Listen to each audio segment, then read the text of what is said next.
This week, Aimee Liu, author of the historical novel Glorious Boy, talks about crossing genres between nonfiction and fiction. For me, nonfiction is so much easier than fiction. Fiction is just much more rewarding, but it's so much more difficult. Welcome to Writers' Voices with Monica and Caroline. I'm your host, Monica Hadley, and my mother, Caroline Kilborn, is on the other end of the line.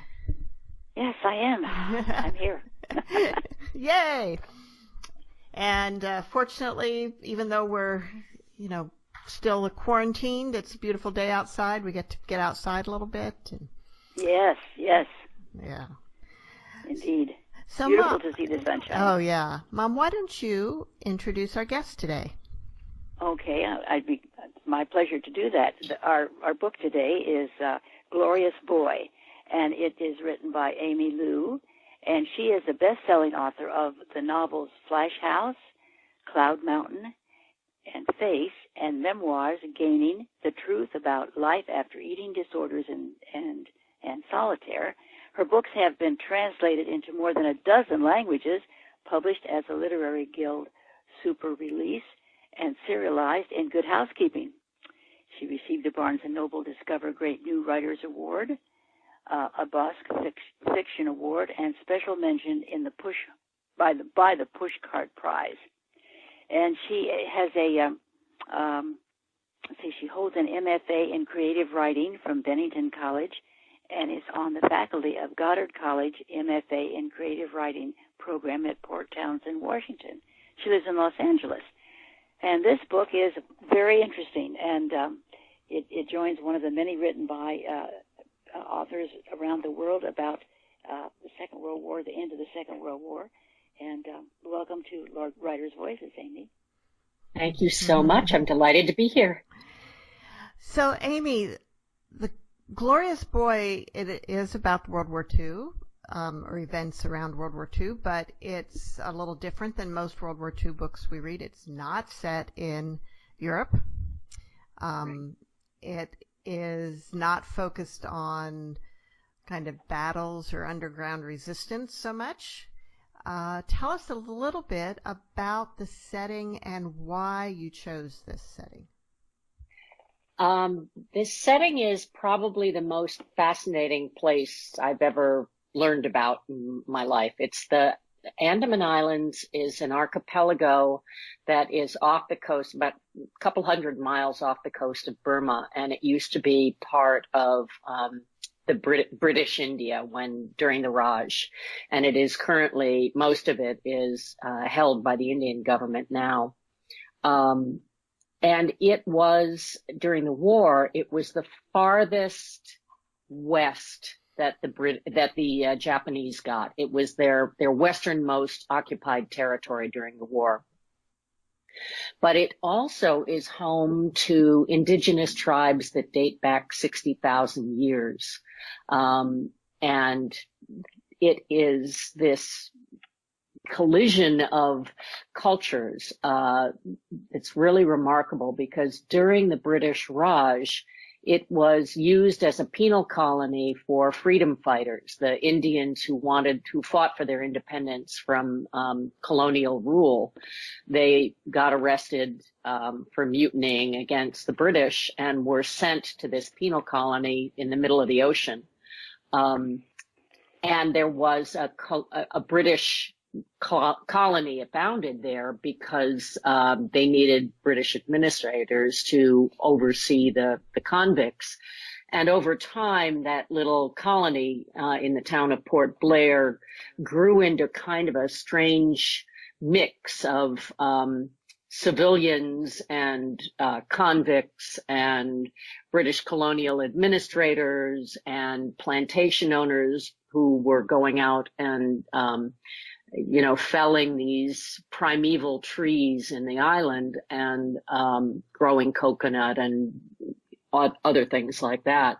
So even before the Japanese arrived, it was just this fascinating combination of cultures in the middle of these islands that were otherwise completely wild and gorgeous, and trees that towered hundreds of feet in the air, and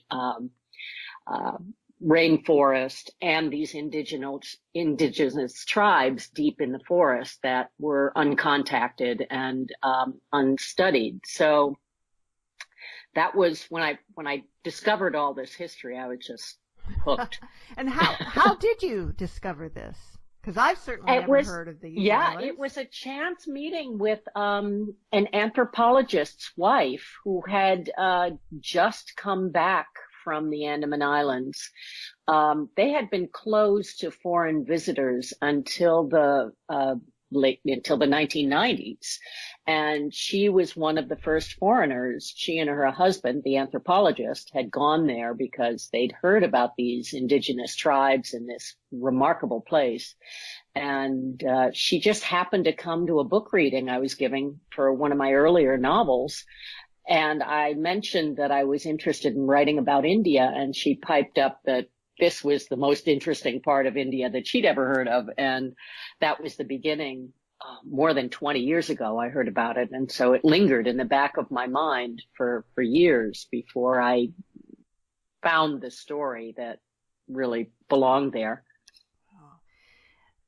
So you decided the characters that are there are unusual. It's the main, I don't know, tell us who the point of view characters are of the story and what's unusual about each of them. Well, there are 3 point of view characters, and really the first one came to me.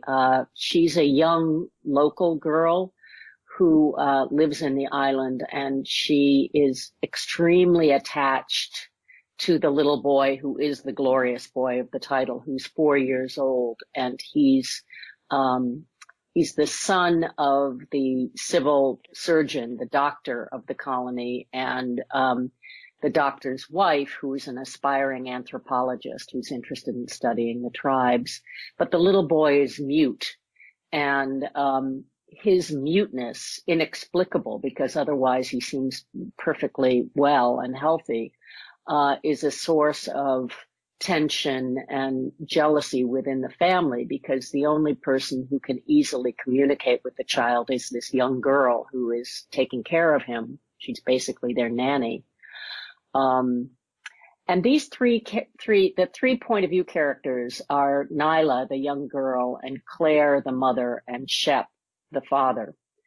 And their story came to me in a dream, several years after I'd first heard about, the Andamans. I had a dream in which this young girl and this little boy were hiding, and the young girl was hiding the child from the parents because there was an evacuation underway, and she knew that she was going to be left behind, and she didn't want to give up the child. She didn't want to be left behind. And so she, being only 13 or 14, a young teenager, decided to get her revenge on the parents by hiding the child. And when they come out of hiding, everybody has gone. The evacuation has been completed. There's smoke rising in the distance, and she realizes, oh my God, what have I done?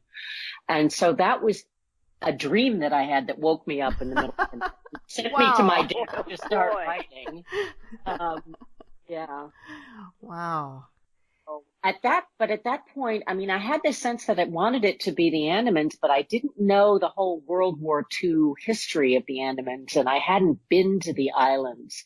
So the book really struggled for several years until finally I got to India and I went to the Andamans, and that's where I learned the whole history of the Japanese invasion, and that there had, in point of fact, been a very sudden emergency evacuation of all of the British. And that was in 1942. And, that there was, some of the British were left behind, and there was supposed to be another evacuation ship for all the soldiers and the military police and the British who were left behind. And that book never arrived in time. The Japanese got there first. So there were characters left behind as there are in my book, in the story. I want you to explain, if you would, this muteness that this boy has. And I understand from reading the book that it's known as Steiner Syndrome. Oh, yes. That's another completely fascinating thing. For some reason, in my dream, he was mute. That was there from the very beginning. And I don't know what it signifies in my psyche, but when I started to sort of look around for reasons why a child might be mute, I discovered this fascinating syndrome called Einstein syndrome, because Einstein himself didn't speak until he was about 4 years old.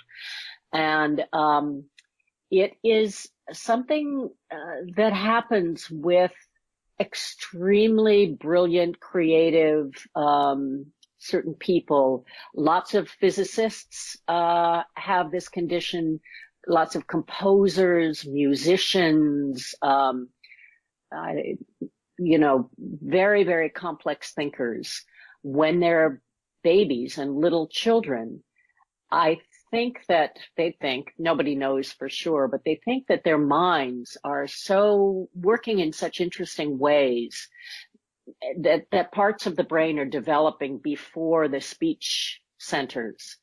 And so they become, they go for several years without speaking, and then their language is delayed. It's fine. There's absolutely nothing wrong with them. But there is a syndrome. They're very temperamental. And it makes sense if you think of these extremely acute minds that are very, very focused and working at a higher level and on different things, how the world works, how, what nature is doing around them, that sort of thing. Then when they're interrupted, they throw temper tantrums, and they're very delayed on the kinds of ordinary development things like potty training that everybody else expects them to do, because their minds are preoccupied with more important business from the point of view of a 3-year-old. And it so happened that while I was trying to pull this together, I discovered that there's a member of my family, one of my niece's children, seems to have this syndrome. He didn't speak until he was almost 3 years old, and he is extremely fascinated by nature and science and art and light and color, and just seems to be preoccupied with his own thoughts much of the time. And there's absolutely nothing wrong with him. He's perfectly healthy and he's perfectly normal, but he just has this very interesting mind. So that's the character in my book. Yeah.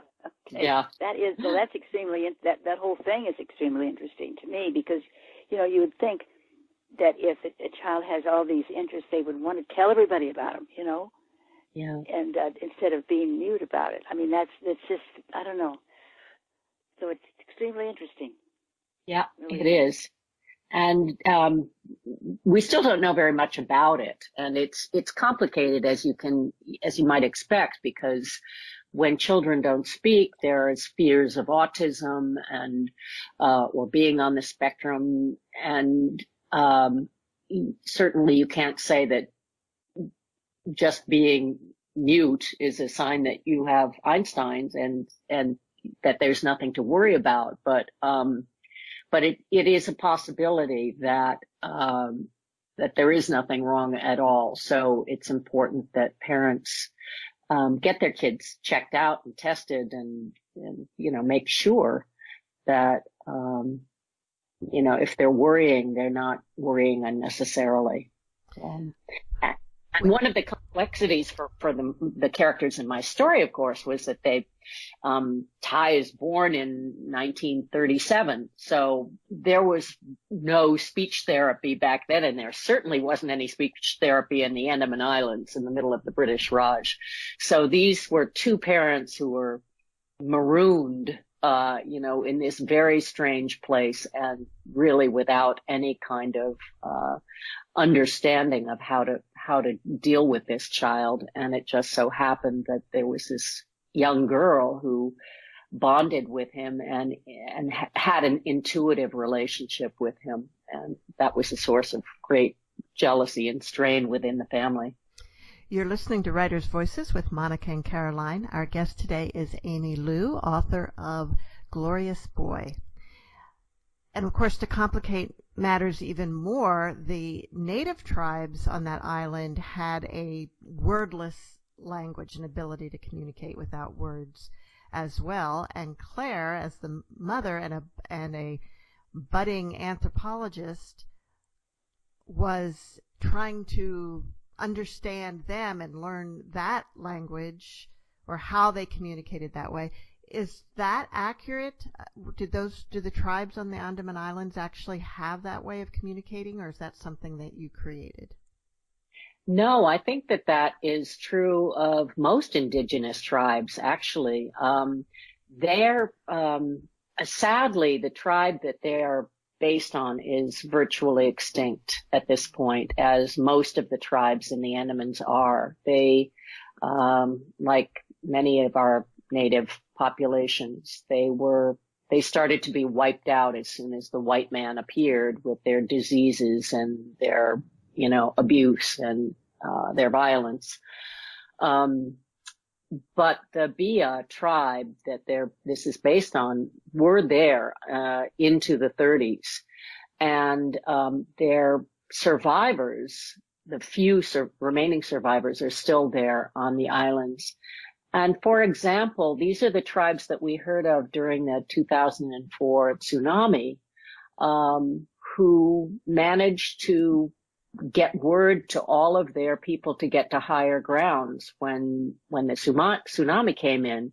So none of the indigenous tribes were killed by the tsunami, whereas the coastal dwellers, the Indians, the people who had immigrated to the islands, that were not from this heritage, many of them got wiped out, with the tsunami and the rising. But the indigenous tribes have a way of reading nature and communicating with each other, that, we just don't understand. And that's a fascinating part of that lore.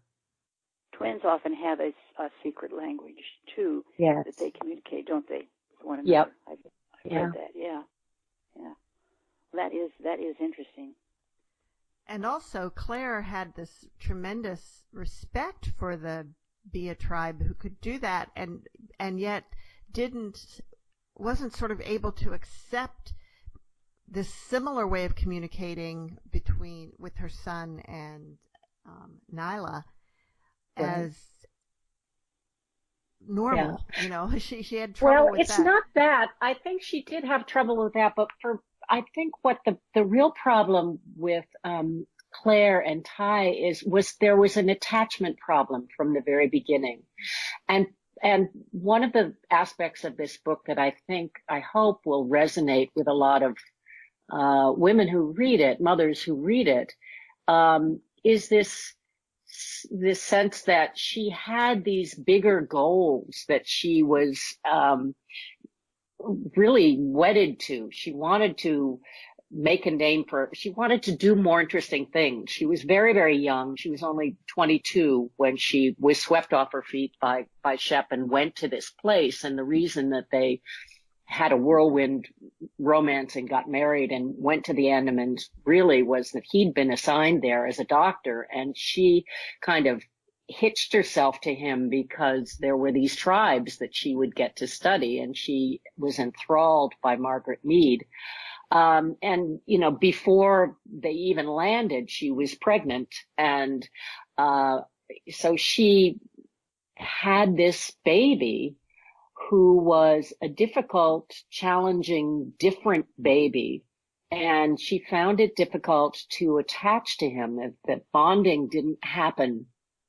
As I said, these kids tend to be extremely temperamental. They have tantrums. They are not cooperative children. And that was problematic for her. And at the same time, she had this sense of being torn because she she loved this child, but he was making it very difficult to love him. And then she had connected with these people in the forest who were feeding her in a different way. And I think a lot of women can identify with that. If you have work that you love, and then you have a problem child at home that you also love, but there is that tension and that feeling of being torn and not really knowing which way to turn. And that's where she is in the early part of the book. And of course, she's far from home, far from everything familiar, doesn't have any kind of extended family to help. Not that they necessarily would have been much help if she'd been closer, because she has her own issues from the past Right. that are playing into this too. But it's also during a time when perhaps there was not as much support for a woman to have a meaningful career as there is now. And so that would have made things even more difficult, more challenging. Yes, and don't forget she's an American in a British colony, and the few other women who were around were extremely traditional in their views about women's role, even though they were living in a outlandishly different and unique setting. They weren't traipsing off into the forest. They were not studying the tribes. They were extremely racist in their views.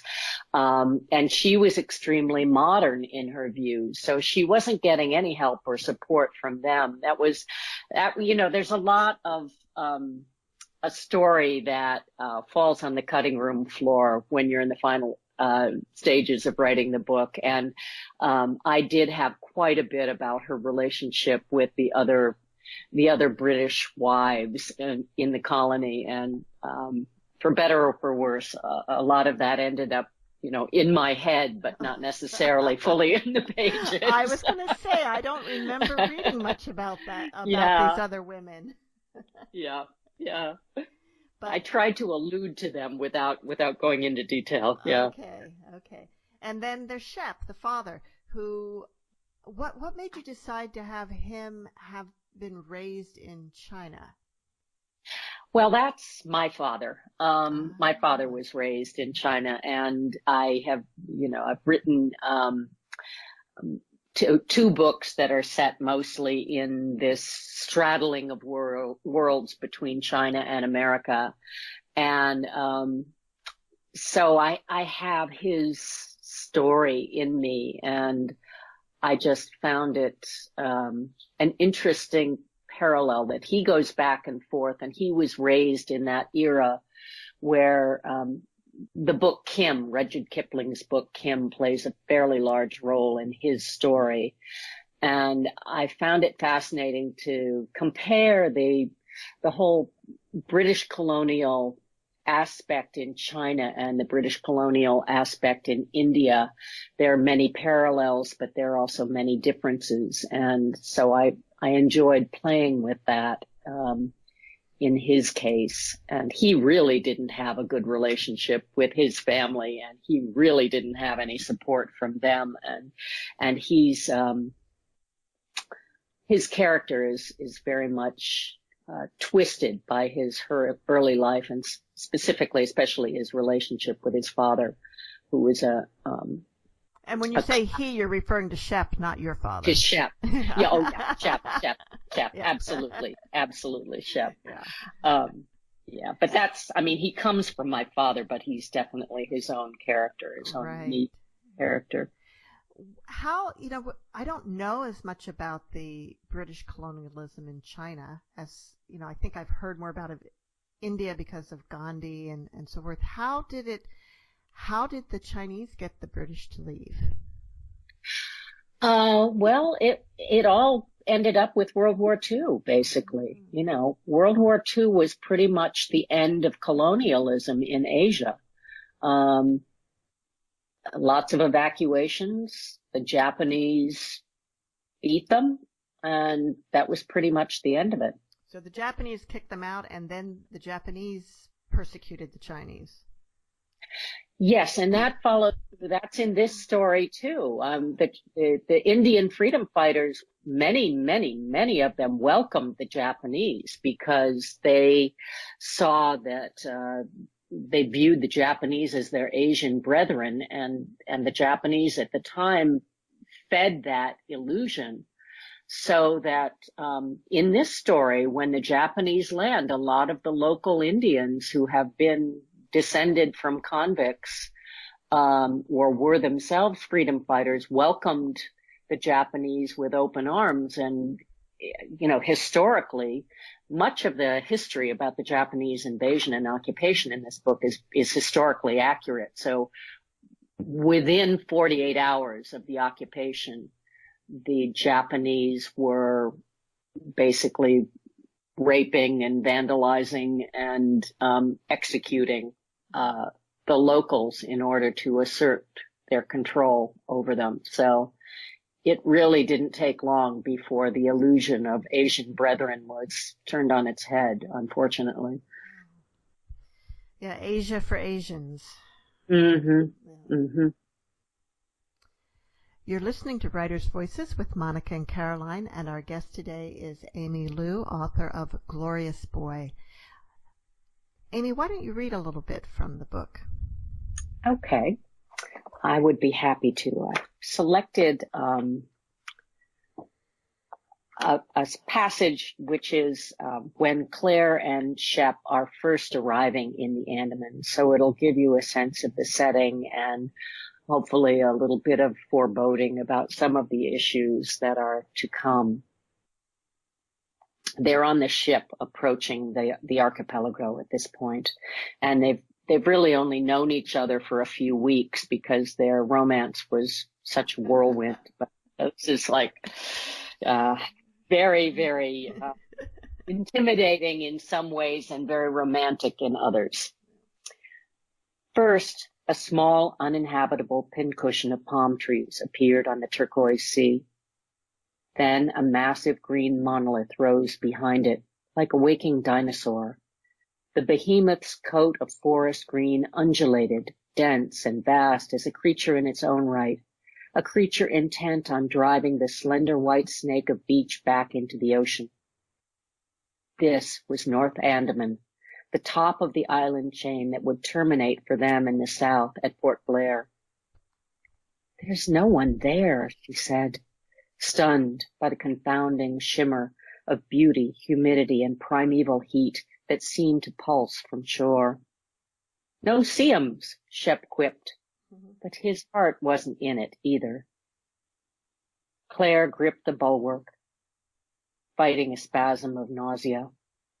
His arm wound like a question mark around her waist. It didn't help. Who did they think they were fooling? Both of them, imposters. Over the next 6 hours, the shoreline remained relentlessly wild. They spotted a couple of isolated coastal villages, but even these looked deserted. Then a distant lighthouse blinked.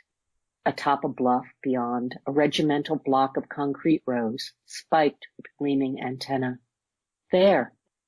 Shep looked up from the gazetteer, spread-eagled in his palm.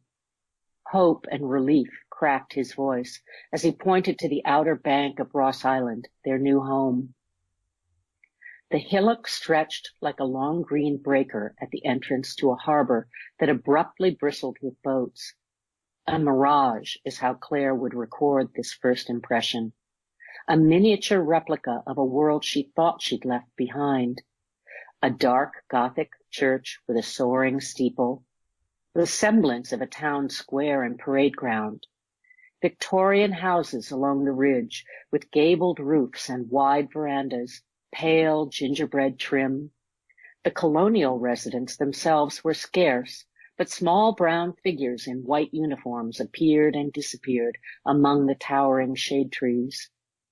Their numbers multiplied toward the southern end of the island, where the western architecture yielded to a dark brick scramble of shophouses and the humanity of a bazaar.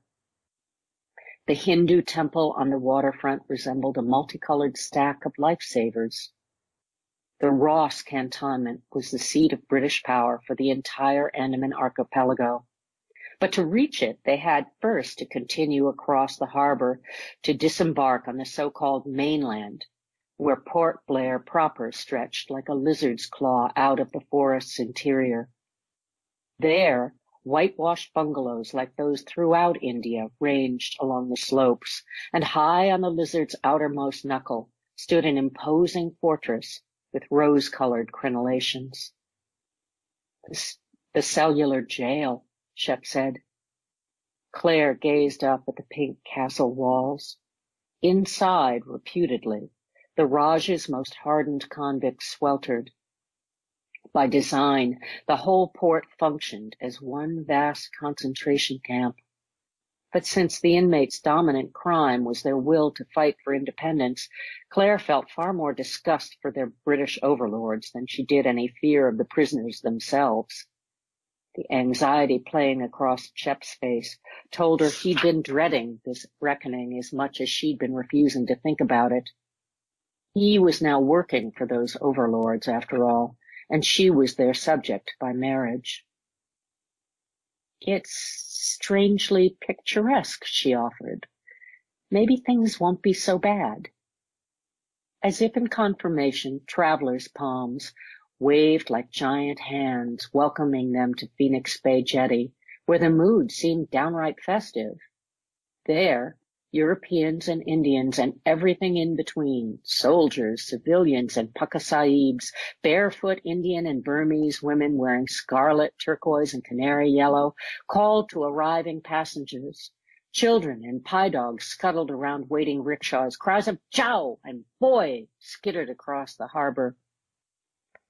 Suddenly the deck tipped, the anchor splashed, and Claire's gaze was thrown down and back toward the stern, where a dozen manacled convicts, who must have made the crossing inside the ship's bowels, stood waiting for a tender to take them ashore.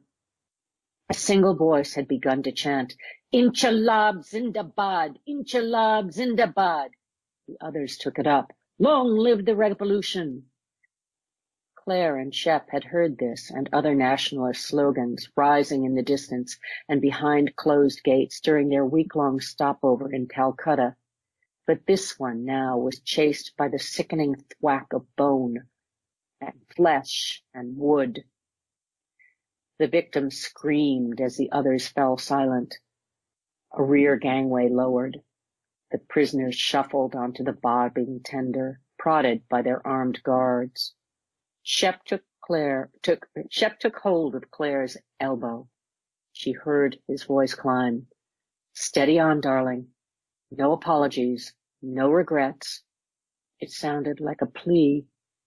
They took a little wooden ferry back to Ross Island and tried to put the prisoners' cries behind them as they walked to the top of the ridge.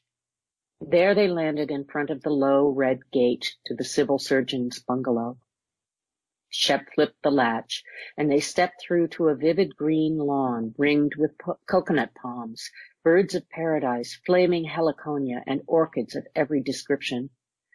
The bungalow itself had freshly whitewashed walls and a wide triangular red tin roof with gables at either end.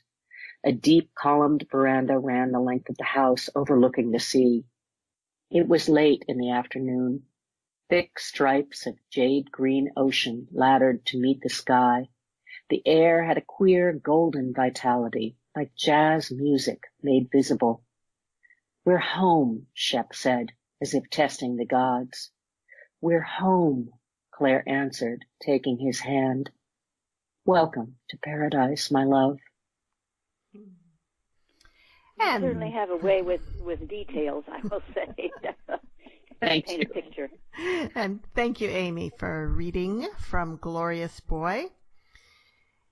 How long did you spend working on this book?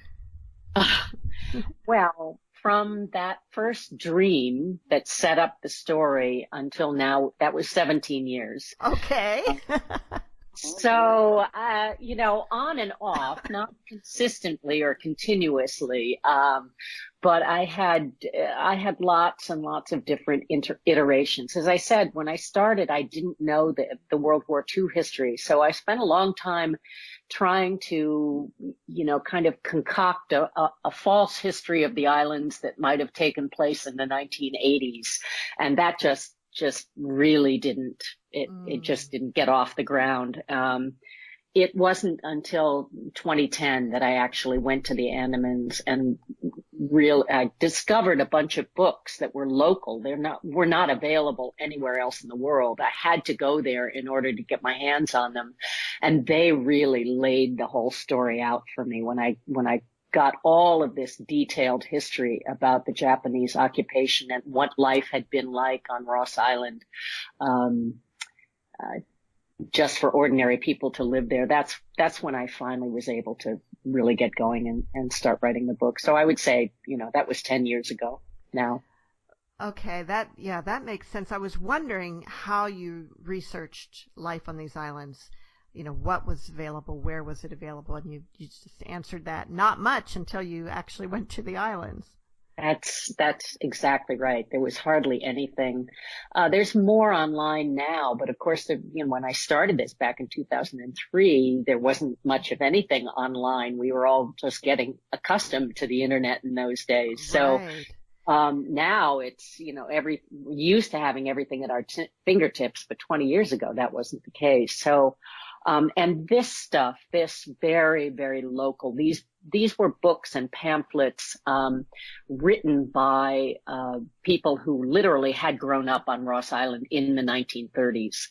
And I've found that through the years, all my fiction depends heavily on firsthand accounts that were, of the time period that I'm writing about.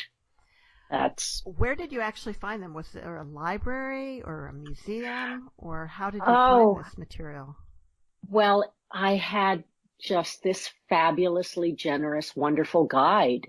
In Asia, in India, many places, because of the language barrier, and especially in a place like the Andaman Islands, where they were still, even in 2010, they were still fairly new to foreign visitors. When you go, usually you need to have a guide. And so we had a guide the whole time we were on the islands. And when we went to Ross Island and he found out what I was looking for, he went to, there was a gift shop, call it a gift shop, information, and it was closed actually, but he got them to open it up, and he came out with an armload of all of this stuff. I owe the entire book to him, really. Put it that way, because I'm not sure I would have gotten it without him. And how did it feel when you saw what you had? Well, I remember that I was on the plane. We were flying back to the mainland of India when I first had a real chance to open these books and start reading them. And I just was galvanized. There is a native, historically accurate, one of the Bia characters did in point of fact work for the British espionage services. And he was a spy during World War II. And it was the point at which I read about him, and I just lifted him completely out of the pages of this book that I was reading and put him into my novel because he was too good to be true. But that was one of so many discoveries that I just, I knew I was finally on the right track with the book at that point. Wow. Do you think that now that you can research so much on the internet and you never really have to go someplace, and people write books set in places that they never go, do you think we're losing something because of that? I don't know. I will never be somebody who can write about a place. I think this exercise actually has proven that to me, because I did try to write it from my imagination, for several years, and I'm not that kind of writer. I know that there are many writers who can do that, and they do a beautiful job. I'm not one of them. I have to go to a place. I have to smell it. I have to taste it. I have to see the colors. I have to feel the textures. And I have to talk to the people and get a feel for the people who live there. And I have to, dig and find interesting little bits that you can't get anywhere else. I just think that's the juice that I need to, get my imagination going and get the creative impulse going. So I don't know. I mean, I think I know a lot of other writers like me, and I know some writers who can do it purely out of their imagination. So I'm not sure that anything is going to change in that. I do know that it's great to have this feast of information online that you can go to when you're writing a book, so that you can, if you get stuck on a detail or a bit of information, you can usually answer, I would say about 70% of it by going online. But there's always that killer 30% that right. You have to find some other way. Now, what about Claire's time in India? How did you research that? Well, a lot of the locations in her Indian time are based on places that I stayed, that I went to. I have quite a lot of lore of India in my background because my family lived in India for 2 years when I was very, very young. And my mother is 99 years old, and people who meet her think that we must have spent at least 10 years in India, because they were clearly the 2 most important years of her life, and they have expanded in her mind and in her personal history. So I have grown up with India and people from India and the problems of India and the history of India, very, very much part of my internal landscape. So I owe some of that to her, and some of it to the time that I spent being in India, part of which was researching for this book. And then a lot of the World War II British operations, special operations, a lot of that comes from online research. And again, thanks to the internet, you can find rare books all over the world. So I got a number of books from Australia about British operations in India during the war, especially espionage operations. And that comes in the later part of this story. The espionage operations that are described, and I won't say how they play into the role, because that might be giving too much of the plot away, but they are all based very, very, very closely on actual special operations that occurred in the Andaman Islands at that time. Well, many of us now have heard about the women code breakers in the UK, Bletchley Circle, but I didn't know that they had those in India as well, that they had women code breakers there. They had them in India, they had them in Australia. Really, they were all over the world working very hard. And mostly they did tie back to Bletchley, but they were operating in the field, so to speak. Yeah. And then, is it true that all those women then just had to sort of go home and be housewives afterwards? I think unfortunately an awful lot of them did, yeah. Wow. That would be a big change. Yeah. So, Aimee, this obviously is not your first book, and you've written both novels and memoir. Are your other novels all historical novels as well? Yes, I would say they are. My first book, Face, was perhaps the most personal book. The character was very, very, she was not me at all, but she lived in my world, and she was closer to my age. But in that book, I was kind of wrestling. I was trying to figure out a way to write my grandparents' story. And so it was kind of, I worked through a character who was like me to try and get into their story. And then the second book, Cloud Mountain, is based very close on my closely on my grandparents' story, because my grandmother, my father's mother, was an American, and she was married to a Chinese scholar revolutionary who was my grandfather, and they met and married around the time of the San Francisco earthquake, and spent most of their married life in China. So that was a really fantastically interesting book, and that book is really very definitely historical.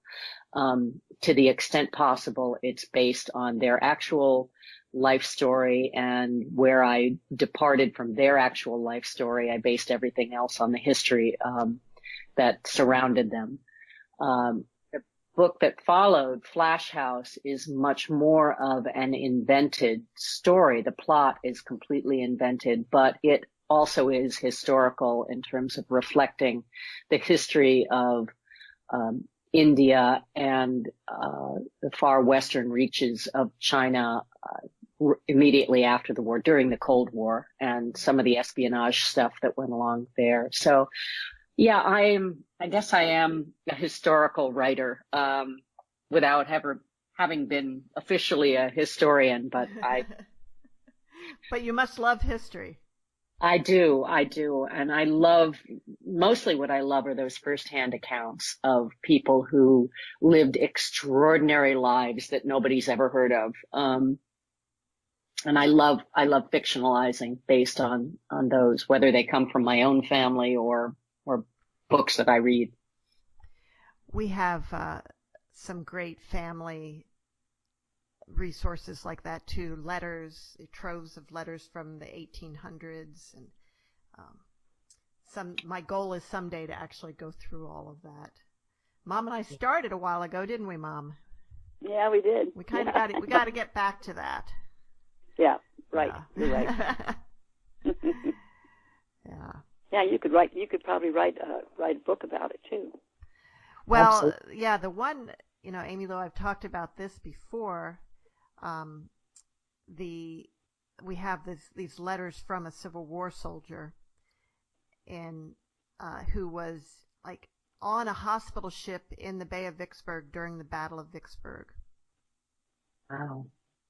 And other different times during the Civil War, where he's writing back about really how the soldiers are seeing what's going on there. And it's fascinating. Yeah. Yeah. I mean, there are wonderful writers and there are not so good writers from any period in history. And if you've got that kind of material, and it was somebody who really accounted for the details and was a good writer, that's great. My mother sent me the journal of one of her relatives who went on a clipper ship to Australia in something like 1840 or something. But unfortunately, the journal was, well, the sun came up today, and the sea was rough, and it was sundown. It certainly does sound like you have a lot of adventurous people in your family background, though. Well, I think there are, but when that's the only account you get of it, it doesn't really help. Now, tell me a little bit about your memoirs. The titles of them are fascinating. So, Gaining, The Truth About Life After Eating Disorders is one, and Solitaire is the other. Well, when I was, I was a painter in college, and when I graduated from college, I lost my painting mojo and immediately flipped back into writing, which is what I had done before I went to college. And I think part of that was that during the whole period that I was in college and the end of my teens, I was anorexic. And by the time I got out of college, I was getting well, but I had never been treated. I never had any, nobody knew. This was 1975. Nobody really knew anything about eating disorders in those days. And I tripped across an article in Vogue magazine while I was trying to get my bearings as a writer and figure out what I was writing about and figure out how to write. And this article was the first article I'd ever seen that described anorexia nervosa. And I realized that that's exactly what I had experienced. And I realized that I'd never read anything other than this article about it, period. And I'd certainly never read a description of what it was like to be on the inside of an eating disorder like that, what was going on mentally inside my own mind during those years. And so I wrote, that was the first memoir of anorexia.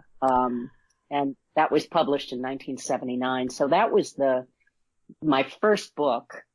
And then I did a fair amount of publicity for it. And I think it made a big impression on a lot of people, because even to this day, I hear from people whose lives were changed by reading that book and discovering that they weren't alone, and they weren't crazy in the way that everybody told them they were crazy, that they had a serious mental health illness. Yet I didn't want to be a professional anorexic for the rest of my life. I didn't want to write just about that. So I moved away from that into many other topics, and I co-authored a number of books on psychological conditions. And then what happened was, in the early 2000s, by that point, I was in my 50s, and I had stayed in touch with quite a number of my classmates, from high school and from college. And by that time, we all knew, who had had an eating disorder and who hadn't. And I found it fascinating to look back over our lives and see the parallels in the lives of people who had struggled with, especially anorexia, but also somewhat bulimia.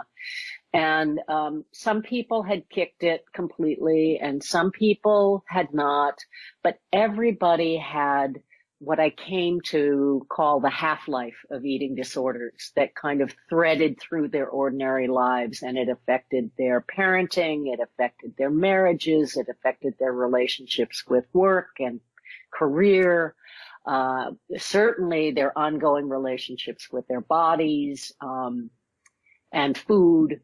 And I started to realize, or I started to suspect, that there was a very strong correlation between certain personality types and your predilection for certain eating disorders. And I began to investigate. I thought this could be an interesting book that would be sort of like what we know now about eating disorders that we didn't know then, and weave it through this issue of personality. And then when I started talking to the experts, the scientists in the field, I discovered that this was a new area of investigation for the researchers. And I was absolutely right in my suspicion.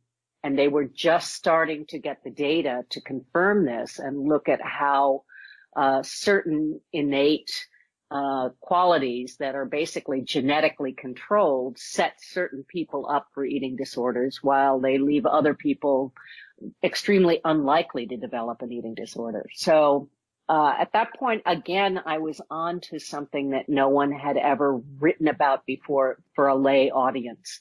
So that's what Gaining became. It became a book that's what we know now that we didn't know back when I wrote Solitaire. And it was an entirely different kind of book, obviously. But yeah. It must be very different writing those books than writing your novels. Oh, completely. I mean, they're worlds apart. And I have to say, for me, nonfiction is so much easier than fiction.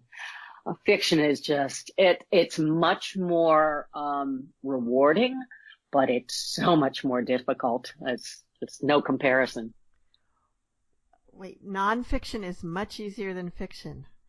For me, for yes. Oh, absolutely. That's fascinating. Yeah. Wow. Mm-hmm. Well, we're almost out of time.